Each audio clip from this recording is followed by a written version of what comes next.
In this video, I'm going to show you how to fix one possibility as to why your air conditioner or heat pump doesn't come on. The contactor. I'm going to show you how to troubleshoot it and replace it, and also give you some tips along the way as to what else it could be. Okay, so without further ado, let's dive right in. Okay, so the first thing you're going to want to do before you start working on something like this is cut off all the power. You'll want to pull out your disconnect. Now go to your panel box and locate the breaker for the outdoor unit as well as the air handler. You'll want to cut off the air handler because you could be feeding 24 volts in here to this relay, and if you accidentally short those wires out, you could blow out the 24 volt transformer inside the air handler, and you still won't have any air conditioning or heat, and you don't want that. So cut everything off and start from there. So in the event that your panel box is mislabeled, it is a good idea to take a meter and double check and verify that your power is off. Now, as I said in the beginning of the video, this contactor is only one possibility as to why your unit won't come on, but I'll show you how to troubleshoot this. But one other thing that you should do before you start working on anything is discharge the capacitor. Now, it's just a matter of taking a screwdriver and going between the terminals. Usually you want to go between terminals C and HERM and C and fan just to make sure there's nothing in there. Those can act like a battery, and you're not even working on that, but you just don't want any stray voltage running around anywhere. So this is your contactor right here. Now normally when this thing is working right, you'll have 240 volts right here, and you'll also have 240 volts up here on the top. But in order to make that work, you have to have two things. You have to have your incoming 240 volts as well as 27 volts, or 26 volts. It's really called 24 volts, but it never reads 24 volts on these terminals on the sides right here. Now what that does is it activates the coil inside of the relay. Basically that's all this is an electric relay. You energize the coil and that sucks this button in right here. Alright, so you want to measure this 240 volts, and if you have your 27 volts here and nothing is pulled in, then yeah, you've probably got a problem. But if you do have your 27 volts and this is pulled in, you might not have any power on these two terminals on the output up here. So if your button is pulled in and you have nothing up here, but you do have it on the input, then that can be a bad contactor too. Something has happened to the contacts inside of there. That's why it's called a contactor, and that's why it's not working. Now, a couple of other possibilities of a problem is if you don't have your 27 volts, but your thermostat says your AC or heat should be running, but there's no voltage out here, you could have a bad 24 volt transformer inside your air handler. That's one possibility. Now, the other possibility is your thermostat could be bad. And there's some other possibilities too, but I'm not going to get into those today. This video is about the contactor. Now, there is one thing that you should note is if you've confirmed you have a bad contactor, is take a look at the ratings on the contactor. As you can see here, the full load amps is 32, it's 240 volts AC, the lock rotor amps is 150.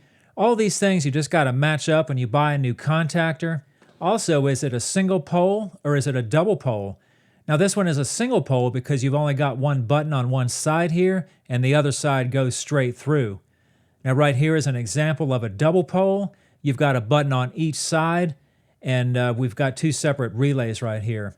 But we're just going to replace this one with a new single pole. I'm going to keep it just like it was. Now before you start pulling off your wires, you might want to take a picture of this if you're not familiar with where everything goes. Alright, so let's just get these mains off. Alright, we'll just pull these two yellows off of here. Now it doesn't really matter if you reverse these two yellows, like if one is here and the other one is there, because the terminals on the sides, they just go straight through, so it really makes no difference. Just don't connect wires that were originally on opposite sides. We'll get this brown off of there. And then if you notice on the top right here, we have two screw terminals with eye loops right there and two stay-cons in behind there. Of course, yours might be a little bit different. But what if you're replacing a contactor that has these screw hold-downs right here? Now that's a different animal altogether. I'll show you how to deal with that here in just a minute. Alright, so like I was saying, this is that other style of contactor with the screw hold-down. Now your original wires from the other contactor are too wide, they won't fit. So the solution could be is you take a pair of long nose pliers and kind of squeeze that down right there, crush it in a little bit.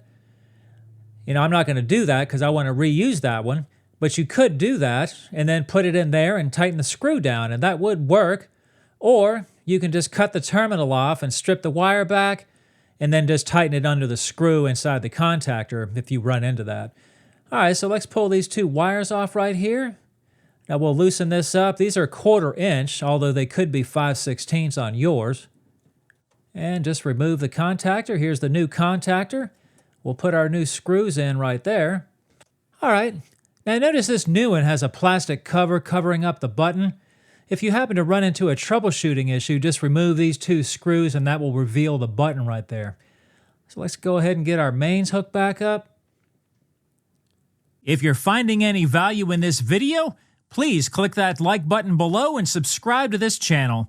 I come out with videos like this as often as I can. Okay, so back to the video. Now you want to make sure that these are good and snug, but don't torque them down so tight that you're going to break something, obviously. And we'll get our low voltage wires hooked back up. Get the brown one over here. Now if these connectors happen to slide on and off real easy, all you have to do is take a pair of long nose pliers and just squeeze the end down just a little bit. Not enough to close it off, but just a little bit. And that'll tighten that right back up. All right, so remember originally we had our yellows on one side and the blacks on the other. So make sure to keep all that stuff the same. I kind of like to put the stay-cons on first because they're in the back and they're easier to get to if you do those first. And then we'll put our mains back on right there. All right, so that's about it. We'll put the cover back on and give it a go. But before we do, I started looking at this thing and I really didn't like what I saw here with these screws on the bottom. Here's the screw from the new contactor, just a regular screw. But the screws from the old contactor had this big square washer on them, and I think I just liked that a whole lot more. So I took the new screws from the new contactor and threw them about as far as they would go, and I'm just going to use the old screws. Now another thing that I wanted to mention is if your whip is a stranded wire, unlike my solid wire one that I have, if yours is a stranded wire, you'll want to split these hairs half and half and then kind of twist them together like that and then put them under the screw. That'll give that a much more even, you know, when you tighten it down, it's much more even and that's going to work a whole lot better. But my wires are solid, so I don't have to do that. All right. Hope this video was helpful. Thanks for watching.